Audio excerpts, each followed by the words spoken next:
Na aula de hoje falaremos sobre dislexia do desenvolvimento e disgrafia. Eu sou a professora Katerina Lukasova e guiarei vocês nessa aula. Inicialmente, veremos tópicos relacionados aos conceitos fundamentais e pré-requisitos para a compreensão do processo de aprendizagem da fala versus leitura e escrita. E depois adentramos no tópico dos transtornos específicos da aprendizagem e intervenção. Aprender a falar é inato? Aprender a ler e escrever é inato? Pesquisas indicam que falar é evolutivamente muito mais antiga do que a leitura e escrita, que datam aproximadamente 1500 anos antes de Cristo. Já o sistema de comunicação com aspectos gramaticais se estabeleceu por volta de 1000 anos antes de Cristo. Maior tempo de evolução da fala possibilitou melhor adaptação neural e anatômica para o desempenho dessa função. A aprendizagem da fala ocorre por meio de exposição ao ambiente falante. Já na leitura escrita, isso não é verdade, provavelmente por ser evolutivamente mais recente. A leitura e escrita é totalmente dependente do ensino explícito. A aprendizagem da fala depende da inserção no ambiente falante desde o nascimento, que oferece estímulo e padrões linguísticos constantes. Pesquisa indica que desde o nascimento, o bebê usa a aprendizagem estatística dos padrões sonoros e aprende os sons de acordo com suas saliências e consistências. Em pouco tempo, esse tipo de aprendizagem possibilita à criança fazer previsões dos padrões esperados e assim ativamente participar da aprendizagem. Aprender a falar acontece no contexto social, que é mediador dos padrões e formas sonoras comuns relativamente estáveis. Já a aprendizagem de leitura escrita ocorre na nossa sociedade a partir dos 6 ou 7 anos, quando a criança ingressa no ensino fundamental. Embora a criança exposta à leitura já antes dessa idade, uma vez que está cercada com palavras escritas, escuta a leitura dos livros e presencia os adultos ou irmãos mais velhos escrevendo, essa exposição sozinha não leva à aprendizagem de leitura e escrita, salvo em uma porcentagem muito pequena das crianças que se alfabetizam antes dos 6 anos de idade. Portanto, o processo de ler e escrever depende do ensino e das características do código linguístico no qual a criança será alfabetizada. O nível de regularidade da língua afeta o processo de alfabetização por determinar a constância do retorno sobre relação entre grafema, a letra, e o fonema, som que ela carrega. Desta forma, a regularidade deve ser considerada no processo de alfabetização. No português brasileiro, relação entre fonema e grafema é relativamente estável e regular. A maioria das palavras tem ortografia regular, com a conversão grafema-fonema imutável, sendo que o grafema sempre assume o mesmo fonema. Português tem também palavras cuja ortografia apresenta mudanças na relação grafema-fonema, seguindo uma regra, como o grafema s em soneca, mas que assume o som de z quando intervocálico, como em casa. Regra se aplica também em relação aos fonemas mudos. Por fim, temos as palavras irregulares, cuja ortografia está vinculado com a palavra em si. Em português, consideram-se 3 situações de irregularidade: consoante x, que assume fonema sh, s, ks, o z, e outras irregularidades relacionadas com as vogais e, o, em posição tônica em palavras paroxítonas. A alfabetização também depende do método. Há diversos métodos de alfabetização: método fônico, silábico da cartilha, método global baseado no construtivismo da Emília Ferreiro, método das boquinhas e muitos outros. Embora o enfoque no que será ensinado é diferente, de forma geral todos vão abordar o ensino da leitura escrita de forma sintética ou analítica ou mista.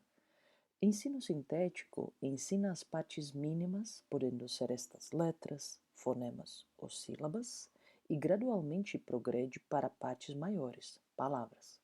Já o método analítico parte das partes maiores, tipicamente das palavras, e gradualmente avança para a análise dos componentes, que são letras. Ensino da leitura escrita em diversos países enfrenta a chamada Guerra dos Métodos, situação na qual o debate sobre qual é o método mais eficiente para a alfabetização das crianças abandona uma análise factual e científica e passa para debate ideológico. Como em todas as guerras, as mais prejudicadas são as crianças, que nessa história têm um único objetivo: aprender a ler e escrever. Se nós, professores, falhamos nessa formação, não dá para culpar os ingredientes, tais como a escola, criança e família. É preciso olhar para o método ou a ausência dele. Como já ressaltei, a leitura e escrita não ocorre pela mera exposição. Ela deve ser ensinada. A Avaliação Nacional ANA de 2016 das crianças do terceiro ano do ensino fundamental mostrou índices baixos de alfabetização e matemática. Conhecimento no nível insuficiente foi identificado em 55% das crianças na leitura, em 34% na escrita e em 55% na matemática. Infelizmente, o problema é crônico e esse panorama se mantém sem grandes mudanças nas últimas avaliações. Vamos refletir um pouco. O que está por trás desse resultado triste? Será que no Brasil a alta incidência dos transtornos específicos da aprendizagem responsável pelos baixos índices de sucesso na alfabetização em matemática?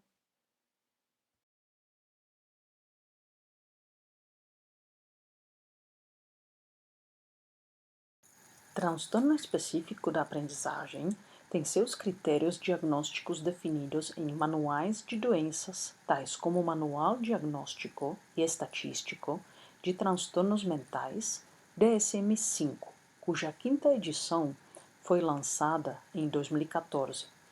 De acordo com esse manual, a definição dos transtornos do neurodesenvolvimento, nos quais estão inseridos os transtornos específicos da aprendizagem. Nesse grupo estão as manifestações de dificuldades com leitura, expressão escrita e matemática. Em outras palavras, foram unidos critérios diagnósticos para dislexia, disortografia e descalculia. Transtorno específico da aprendizagem pode ser diagnosticado numa avaliação clínica em gravidade leve, moderada e grave.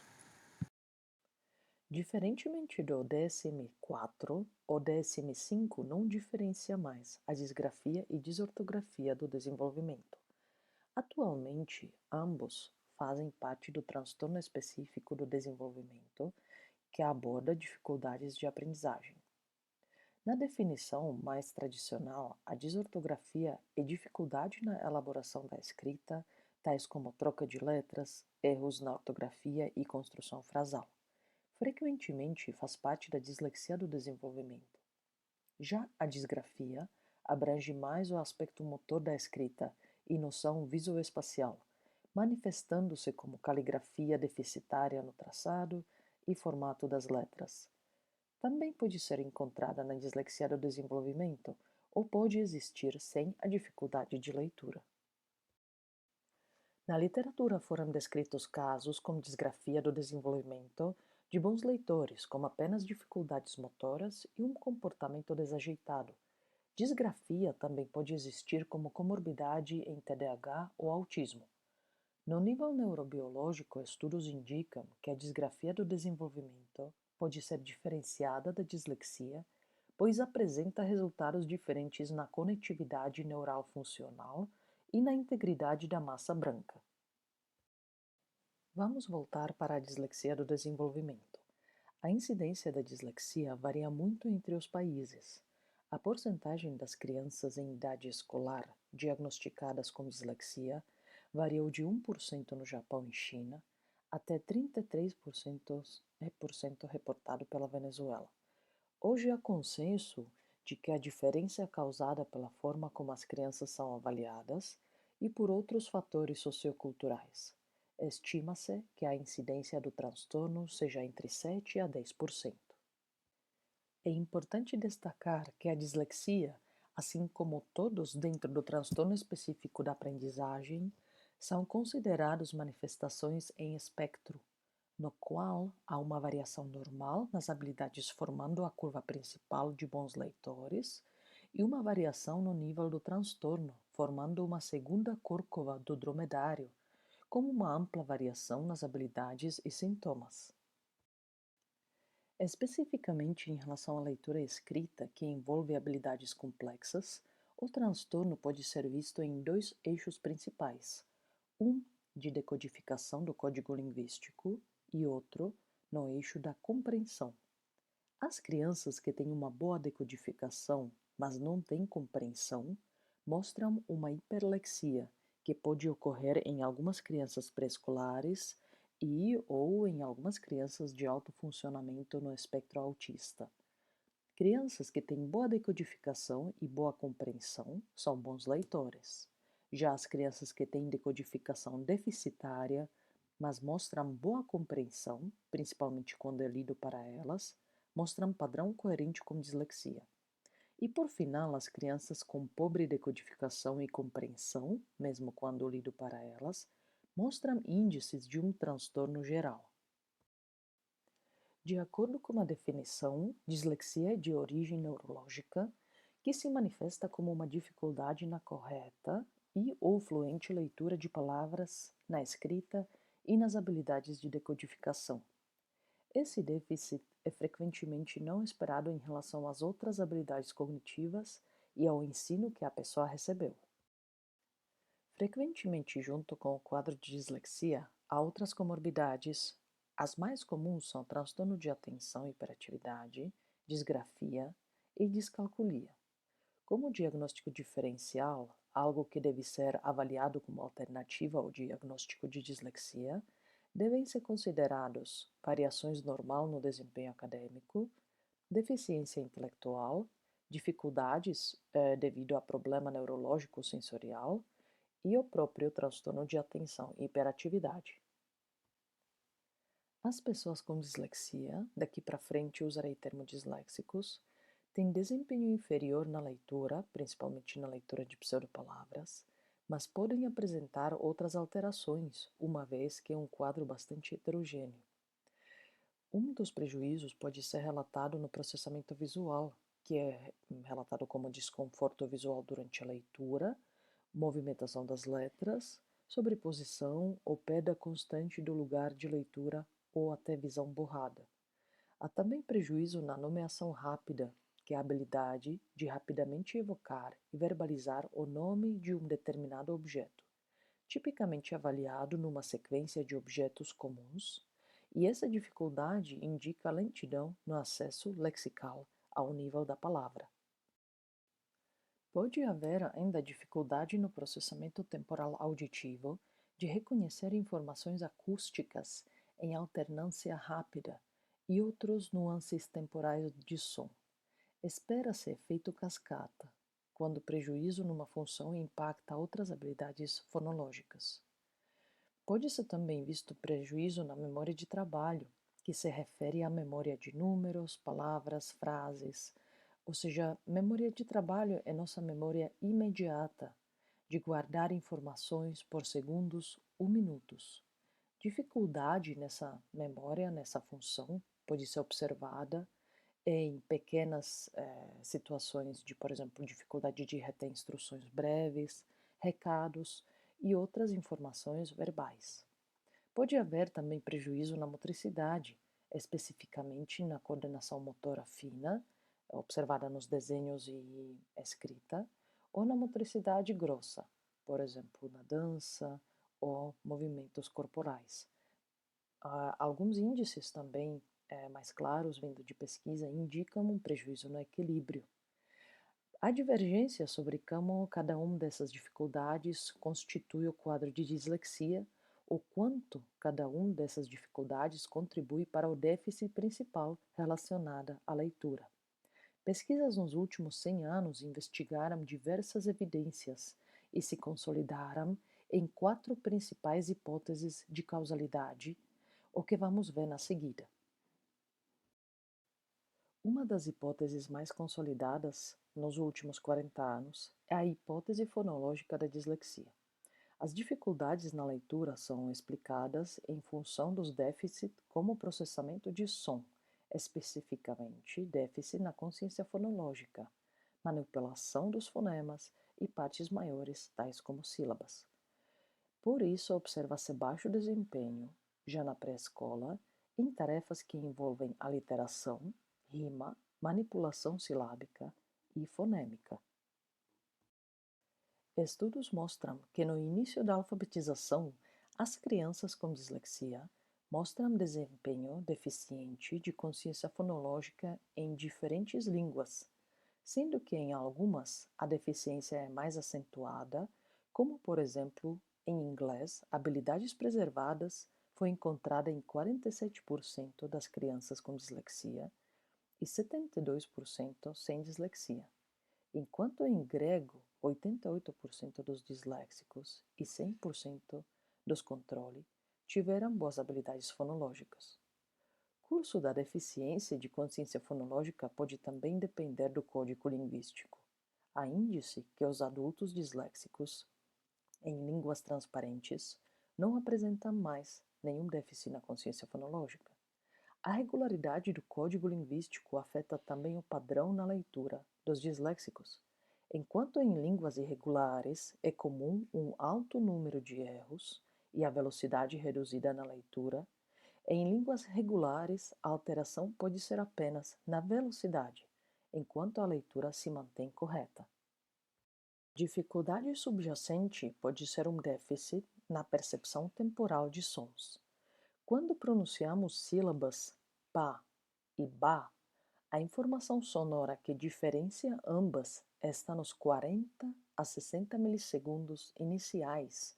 Durante esse breve período de tempo, o som vibra e explode na sílaba bá, mas não na sílaba pá, diferenciando ambos. Esse breve período é chamado como VOT, Voice Onset Time, e é importante na percepção acústica. Manipulação de duração da VOT, da letra D em palavra alemã Boden, permitiu gradativamente criar palavra com T, Boten, como estágios intermediários, nas quais som era mais próximo de D ou mais próximo do T. Os disléxicos demoravam mais para identificar que o D mudou para T do que os sujeitos controle. Eles apresentaram dificuldade de diferenciar fonemas entre categorias fonéticas com diferenças sutis, mas não robustas. Em leitores fracos e adultos não alfabetizados, o padrão encontrado foi idêntico ao grupo de adultos alfabetizados, o que indica que a capacidade de diferenciar os sons e suas propriedades temporais sutis não se forma com a alfabetização, mas por estar presente e deficiente em disléxicos, pode contribuir com a dificuldade na automatização da leitura. Outra hipótese da dislexia se chama a hipótese da deficiência magnocelular e sugere que os disléxicos, ou uma porcentagem deles, têm reduzida sensibilidade numa parte do sistema visual chamado sistema magnocelular. Algumas pesquisas histológicas pós-mortem dos cérebros de pessoas com dislexia mostraram redução no tamanho e diferente organização das magnocélulas. Isso apenas em algumas partes do cérebro. Essas alterações poderiam ser a causa dos sintomas visuais associados à dislexia. Nos últimos anos, a hipótese foi ampliada com evidências de que a atenção visual também poderia estar alterada na dislexia. Em relação à atenção visual, algumas evidências dos estudos com ressonância magnética funcional indicaram padrão de ativação diferente em córtex visual associativo e córtex parietal. Especificamente, o córtex parietal é responsável pela representação visoespacial do campo visual e de tudo o que fazemos no espaço. Seu funcionamento alterado poderia ser responsável pela alterada atenção visual e até pela disgrafia, uma vez que a escrita requer representação visoespacial e tem direção certa. Há ainda a hipótese cerebelar apoiada nos achados comportamentais, neuroanatômicos e neurofuncionais. Cerebellum tem sido visto como uma estrutura envolvida na automatização dos comportamentos motores, e em disléxicos vimos que alterações na motricidade podem ser listados entre os sintomas. As pesquisas recentes mostraram que cerebellum participa também em outras funções cognitivas, por exemplo, na linguagem. Alteração na ativação, em principalmente cerebelo direito, que se comunica diretamente com o hemisfério esquerdo, foi associada às dificuldades de nomeação rápida, atividade típica da linguagem, e equilíbrio, sendo que muitas crianças com dislexia apresentam esse déficit. Portanto, defensores da hipótese cerebelar argumentam que processos automáticos, de forma geral, que têm componente temporal, mesmo sendo julgamento temporal no domínio de processamento fonológico, que vimos na hipótese fonológica, poderiam ser atribuídos a mau funcionamento cerebelar. Em resumo, as hipóteses fonológicas e magnocelular indicam que a alteração subjacente às dificuldades observadas na dislexia são específicas ao processamento fonológico e visual. Já a hipótese cerebelar diz que, de forma inespecífica, o prejuízo está nos mecanismos temporais responsáveis pela automatização das tarefas e não está necessariamente ligado à leitura. Muitos acreditam que pode não haver um mecanismo único em comum a todos os casos de dislexia, ou até que podem existir subgrupos dentro da dislexia com funcionamento neural distinto. Mas vocês podem indagar: se é de origem neural, então é identificável com exames de imagem? Infelizmente não. A técnica que temos atualmente não nos dá imagem detalhada daquilo que acontece dentro do cérebro. Para entender o que as técnicas de imagem são capazes de nos mostrar atualmente, podemos usar a analogia de uma paisagem da cidade. O que vemos são silhuetas dos prédios, com seus formatos e suas janelas. Mas infelizmente ainda não enxergamos qual é a dinâmica dentro dos prédios ou o que está dentro dos quartos.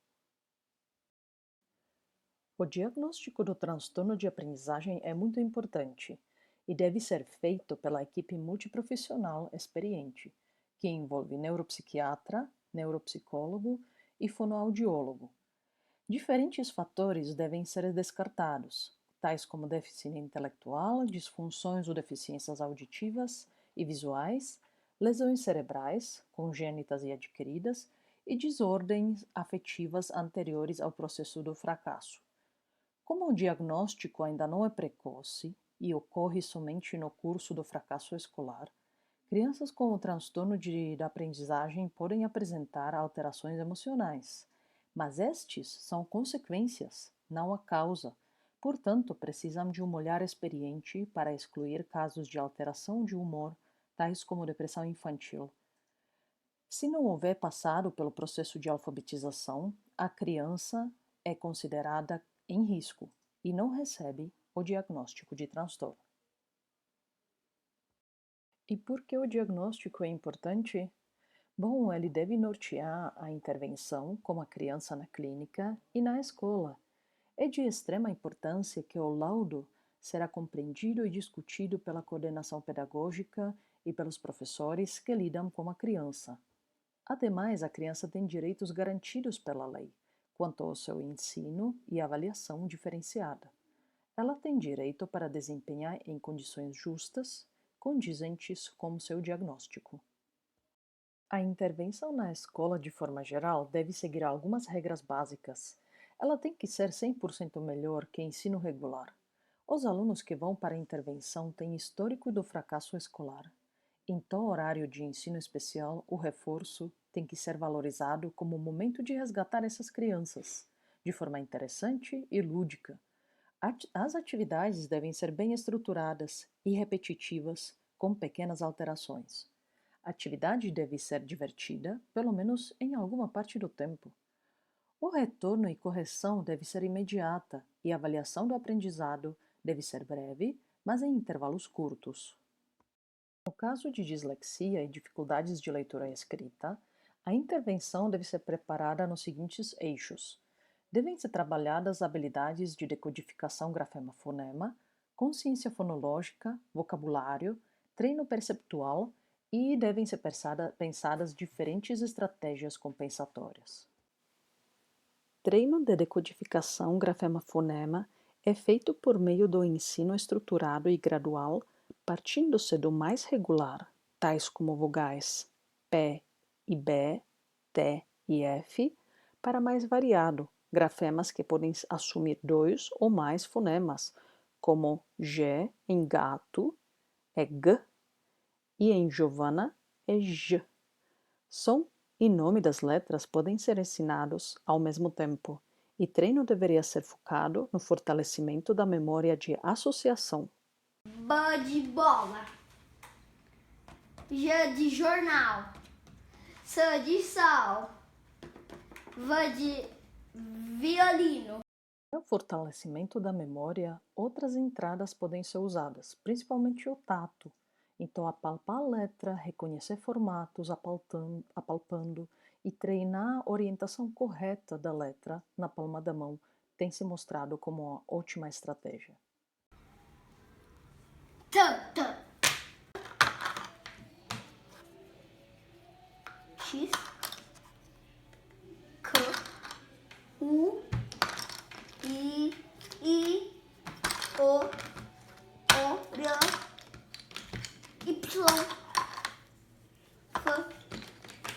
D. Quando os grafemas e fonemas com relação regular são automatizados, no método sintético parte-se para a composição das unidades maiores, tais como sílabas ou palavras. A criança consegue ler e escrever palavras regulares como pato, sapato, bola e outras, e refina sua percepção dos fonemas como L da letra L, que fica na sombra acústica como em palavra duelo. Essa aqui, ó. Cueca fraldinha. E. O que é isso aqui? Mor. Mor.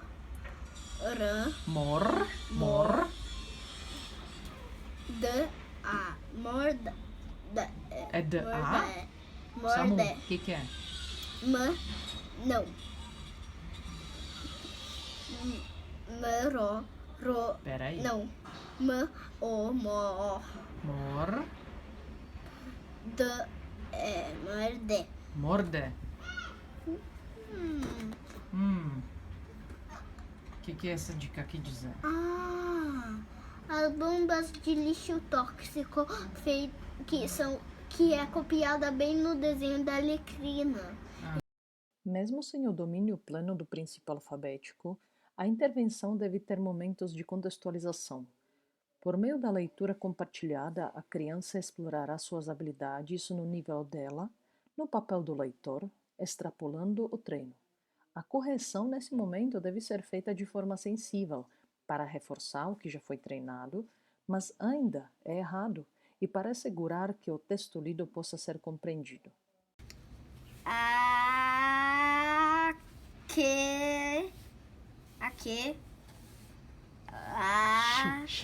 Cheiro gostoso, coalho, cadê você? Outro eixo do treino é na consciência fonológica, que é uma habilidade de perceber e manipular sons, como rima e aliteração, ou parte das palavras, como sílabas e fonemas. Melhor consciência fonológica auxilia no processo de alfabetização, pois possibilita perceber as similaridades e as diferenças entre os fonemas e entre os sons. Embora seu treino está presente na linguagem, como nas cantigas e músicas infantis, por exemplo, O Sapo Não Lava Pé, se treinado de forma explícita, Essas habilidades ajudam as crianças com mais dificuldades no processo de leitura. Apenas um exemplo de como treinar consciência fonológica. Como fica a casa se perder o k? Fica asa. As habilidades de consciência fonológica podem ser treinadas de diversas maneiras, e no mercado existem vários livros que fazem a apresentação dessas atividades. Aqui apenas delimitaremos dois estágios. No primeiro estágio, deve ser feito o treino de habilidades mais básicas, como identificação dos sons, adição e subtração silábica, treino de rima e aliteração. E no estágio 2, que é mais avançado, pode-se partir para subtração e adição fonêmica e treinos mais específicos para diferenciar grupos específicos dentro do português do Brasil, como com encontro consonantais, em troca, bronca, diferenças sonoras e ortográficas em palavras como F e V, e dígrafos como nh, sh, e por final, palavras irregulares contendo x. Reforçar, o objetivo nesse treino ainda não é correta ortografia, e sim o enfoque está na identificação e manipulação sonora.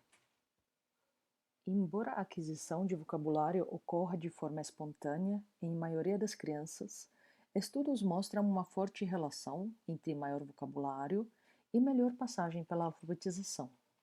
Ademais, as dificuldades de leitura frequentemente resultam em abandono da leitura, o que impacta o desenvolvimento da linguagem nessas crianças.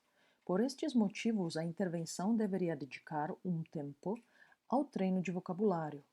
Para tal, há diversas atividades que podem ser empregadas, tais como palavras cruzadas, leitura compartilhada, projetos temáticos, tempestade de palavras no nível categórico, funcional e fonológico, e jogos como as palavras. Há muitas ideias boas no Manual Papaterra de Habilidades Cognitivas. Aqui algumas das regras são de extrema importância.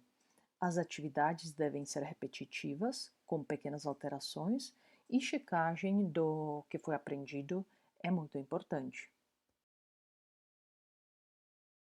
Em função das possíveis dificuldades no processamento visual, recomenda-se incluir na intervenção as atividades de percepção visual, que podem ser desde a percepção de 7 erros, imagens misturadas com outras imagens fundo, reconhecimento, formação e manipulação de formatos diferentes, rotação mental ou imagens ambivalentes.